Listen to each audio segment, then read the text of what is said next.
2 ನಿಮಿಷದ ಹಿಂದೆ ಹೈಕಮಾಂಡ್ ಜೊತೆ ಮಾತನಾಡದೆ ಬೆಂಗಳೂರಿನಲ್ಲಿ ಡಿಸಿಎಂ ಡಿಕೆ ಶಿವಕುಮಾರ್ ಅವರ ಹೇಳಿಕೆ ಇದು. ಹೈಕಮಾಂಡ್ ಜೊತೆಗೆ ಮಾತನಾಡ್ತಾನೆ ಇರ್ತೇನೆ, 2 ನಿಮಿಷದ ಹಿಂದೆ ಕೂಡ ಮಾತನಾಡದೆ ಅಂತ ಮಾತನಾಡಿದ್ದಾರೆ. ಬಹಳ ವಿಶ್ವಾಸದಲ್ಲಿದ್ದೀರಿ ಅಂತ ಡಿಸಿಎಂ ಡಿಕೆಗೆ ಪ್ರಶ್ನೆಯನ್ನ ಕೇಳಲಾಯಿತು. ಜನ ಆಶೀರ್ವಾದವೇ ನನ್ನ ಕಾನ್ಫಿಡೆನ್ಸ್ ಅಂತ ಡಿಕೆ ಮಾತನಾಡಿದ್ದಾರೆ. 2 ನಿಮಿಷದ ಹಿಂದೆಯಷ್ಟೇ ಹೈಕಮಾಂಡ್ ಜೊತೆ ಮಾತನಾಡದೆ ಅಂತ ಡಿಕೆ ಮಾತನಾಡಿದ್ದಾರೆ. ಕಾನ್ಫಿಡೆನ್ಸ್ ಏನ್ರಿ, ನನ್ನ ಜನ ಆಶೀರ್ವಾದ ಮಾಡೋದೇ ಕಾನ್ಫಿಡೆನ್ಸ್ ತಾನೆ.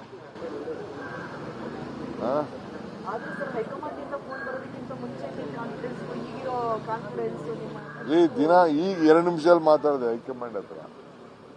ಯಾವುದೋ ವಿಚಾರ MNC ಸೀಟು ಜಲ್ದಿ ಫಾರ್ಮ್ ಕೊಡ್ಬೇಕು, ನಾನು 4 ಜನಕ್ಕೆ ಅನೌನ್ಸ್ ಮಾಡಿ ಅಂತ ಅಂದ್ಬಿಟ್ಟು ಈಗ ಜಸ್ಟ್ 5 ನಿಮಿಷ ಮುಗಿಸಿದಾಗ ಮಾತಾಡಿದೆ. ಈ ಕಾನ್ಫಿಡೆನ್ಸ್ ಏನ್ರಿ? ಇನ್ನು ನಾನು ನಾಳೆ ದೆಹಲಿಗೆ ಹೋಗ್ತಾ ಇದ್ದೇನೆ ಅಂತ ಬೆಂಗಳೂರಿನಲ್ಲಿ ಡಿಕೆ ಶಿವಕುಮಾರ್ ಹೇಳಿಕೆ ಕೊಟ್ಟಿದ್ದಾರೆ. ಎತ್ತಿನಹೊಳೆ ವಿಚಾರಕ್ಕೆ ಕೇಂದ್ರದ ಸಚಿವರನ್ನ ಭೇಟಿ ಮಾಡ್ತೇನೆ ಅಂತ ಹೇಳಿದ್ದಾರೆ. ನೀರಾವರಿ ವಿಚಾರಕ್ಕೆ ಸಂಬಂಧಪಟ್ಟಂತೆ ದೆಹಲಿಗೆ ಹೋಗ್ತಾ ಇದ್ದೇನೆ ಅಂತ ಹೇಳ್ತಿದ್ದಾರೆ ಡಿಕೆ ಶಿವಕುಮಾರ್.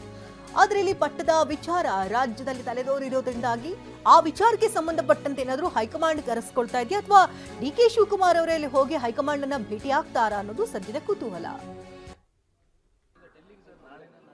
ನಾನು ನಾಳೆ ಹೋಗ್ತಾ ಇದ್ದೀನಿ ನಮ್ದು ನೀರಾವರಿ ಇಂಟರ್ಲಿಂಕ್ ನೀರಾವರಿದಿದೆ. ನಾನು ಅರ್ಬನ್ ಡೆವಲಪ್ಮೆಂಟ್ ಮಿನಿಸ್ಟ್ರಿಗೂ ಟೈಮ್ ಕೇಳಿದ್ದೀನಿ. ನಾನು ನಾಳೆ ಹೋಗ್ತಾ ಇದ್ದೀನಿ ನಮ್ದು ನೀರಾವರಿ ಇಂಟರ್ಲಿಂಕ್ ನೀರಾವರಿದಿದೆ. ನಾನು ಅರ್ಬನ್ ಡೆವಲಪ್ಮೆಂಟ್ ಮಿನಿಸ್ಟ್ರಿಗೂ ಟೈಮ್ ಕೇಳಿದ್ದೀನಿ. ನಮ್ಮ ಫಾರೆಸ್ಟ್ ಮಿನಿಸ್ಟ್ರಿಗೂ ಟೈಮ್ ಕೇಳಿದ್ದೀನಿ. ಮಾದಾಯಿದು ಆಮೇಲೆ ನಮ್ಮ ಎತ್ತಿನೊಳೆ ಪ್ರಾಜೆಕ್ಟು ಎರಡಲ್ಲೊಂದು ತೀರ್ಮಾನ ಆಗಬೇಕು. ಇಲ್ಲ ಕೆಲಸ ಮಾಡಿಸ್ಬಿಡ್ತೀನಿ ನಾನು ಫಾರೆಸ್ಟ್ ಅವ್ರು ಏನು ಮಾಡಿ. ಯಾಕೆಂದರೆ ನಾನು ಎಷ್ಟು ದಿನ ವೆಯ್ಟ್ ಮಾಡೋಕ್ಕಾಗಿದ್ದು. ನೀರನ್ನ ತುಮಕೂರವ್ರಿಗೂ ತರಲಿಲ್ಲ ಅಂದರೆ ಇನ್ನು ಜನ ಹೊಡಿತದೆ ನನಗೆ, ಕೋಲಾರವ್ರಿಗೂ ಚಿಕ್ಕಬಳ್ಳಾಪುರಕ್ಕೆ. ಮೇಕೆದಾಟು ಅದಕ್ಕೆಲ್ಲ ಪ್ರಿಪ್ರೇಷನ್ ಮಾಡ್ತಾ ಇದ್ದೀವಿ. ಇಲ್ಲ ಕರೆಕ್ಟಾಗಿ ನಾವು ಫೈಲ್ ಮಾಡಬೇಕಲ್ಲ. ಮೇಕೆದಾಟಿಗೆ ನಾವು DPR ಫೈಲ್ ಮಾಡಬೇಕು, ಅದೆಲ್ಲ ಇದೆ. ಅದು ಅವ್ರ ಗಮನಕ್ಕೆ ತರ್ತೀವಿ ನಾವು. ಅದಕ್ಕೆ ನಾನು ಫಾರೆಸ್ಟ್ ಮಿನಿಸ್ಟರ್ ಭೇಟಿ ಮಾಡ್ತಾರೆ. ಮಾದಾಯಿ ಎತ್ತಿನೊಳೆನೇ ಮೇಜರ್. ಮಾದಾಯಿ ಫಾರೆಸ್ಟ್ ಮಿನಿಸ್ಟರ್ಗೆ ಟೈಮ್ ಕೇಳಿದ್ದೀನಿ. ಇನ್ನು ದೆಹಲಿ ಭೇಟಿ ಬಗ್ಗೆ ಜಗದೀಶ್ವರಿ ದೇವಿಯ ಮುಂದೆ ಪ್ರಶ್ನೆಯನ್ನ ಇಟ್ಟಿದ್ರು ಡಿಕೆ ಶಿವಕುಮಾರ್. ದೇವಿಯ ದರ್ಶನವನ್ನ ಕೂಡ ಪಡೆದಿದ್ದಾಯ್ತು, ದೈವಿ ಬಲ ಸಿಕ್ಕಿದೆ ಅಂತ ಕೂಡ ಹೇಳಿದ್ರು. 22ಕ್ಕೆ ದೆಹಲಿಗೆ ಹೋಗ್ತೇನೆ, ಶುಭ ಸುದ್ದಿ ಬೇಕು ಅಂತ ಡಿಕೆ ಶಿವಕುಮಾರ್ ಕೇಳಿದ್ರು.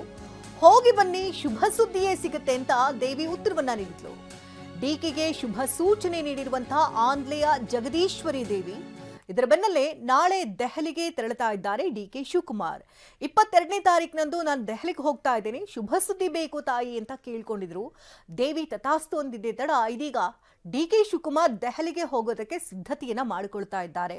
ನೀರಾವರಿ ವಿಚಾರಕ್ಕೆ ಸಂಬಂಧಪಟ್ಟಂತೆ ತೆರಳುತ್ತಾ ಇದ್ದೇನೆ ಅಂತ ಮೇಲ್ನೋಟಕ್ಕೆ ಹೇಳ್ತಾ ಇದ್ರು ಕೂಡ ಪಟ್ಟದಾಟ ಪಗಡಿಯಾಟ ಈಗ ದೊಡ್ಡ ಮಟ್ಟದಲ್ಲಿ ಸದ್ದು ಮಾಡ್ತಾ ಇರೋದ್ರಿಂದಾಗಿ ಆ ವಿಚಾರಕ್ಕೆ ಸಂಬಂಧಪಟ್ಟಂತೆ ಏನಾದರೂ ಮಾತನಾಡೋದಕ್ಕೆ ತೆರಳುತ್ತಾ ಇದ್ದಾರಾ ಅನ್ನುವಂತಹ ಸಂಶಯಗಳು. ಸಿಎಂ ಸಿದ್ದರಾಮಯ್ಯರನ್ನ ಭೇಟಿ ಮಾಡಿದ್ದಾರೆ ಗೃಹ ಸಚಿವ ಡಾಕ್ಟರ್ ಜಿ. ಕಾವೇರಿ ನಿವಾಸದಲ್ಲಿ ಸಿಎಂರನ್ನ ಭೇಟಿ ಮಾಡಿದ್ದಾರೆ ಪರಮೇಶ್ವರ್. ಕುರ್ಚಿ ಕಿತ್ತಾಟದ ಮಧ್ಯೆ ಸಾಕಷ್ಟು ಕುತೂಹಲ ಮನೆ ಮಾಡ್ತಾ ಇದೆ ಡಿಕೆ ಶಿವಕುಮಾರ್ ಹಾಗೂ ಪರಮೇಶ್ವರ್ ಅವರ ಭೇಟಿ. ಸಿದ್ದರಾಮಯ್ಯರನ್ನ ಭೇಟಿ ಮಾಡಿದ್ದಾರೆ ಗೃಹ ಸಚಿವರ ಪರಮೇಶ್ವರ್. ಕಾವೇರಿ ನಿವಾಸದಲ್ಲಿ ಪರಮೇಶ್ವರ್ ಸಿದ್ದರಾಮಯ್ಯನವ್ರನ್ನ ಭೇಟಿ ಮಾಡಿರುವುದರಿಂದಾಗಿ ಸಾಕಷ್ಟು ಕುತೂಹಲಗಳು ಗರಿಗೆದರ್ತಾ ಇದೆ. ಕುರ್ಚಿ ಕಿದ್ದಾಟದ ಮಧ್ಯೆ ಸಾಕಷ್ಟು ಸಂಶಯಗಳು ಕೂಡ ಮೂಡ್ತಾ ಇದೆ. ಏಕಾಏಕಿಯಾಗಿ ಪರಮೇಶ್ವರ್ ಅವರು ಸಿದ್ದರಾಮಯ್ಯನವರನ್ನ ಭೇಟಿ ಮಾಡಿರುವಂತಹ ಉದ್ದೇಶ ಆದ್ರೂ ಏನೇನು ವಿಚಾರಗಳು ಇಲ್ಲಿ ಚರ್ಚೆಯಾಗಿದೆ ಎನ್ನುವಂತಹ ಕುತೂಹಲ.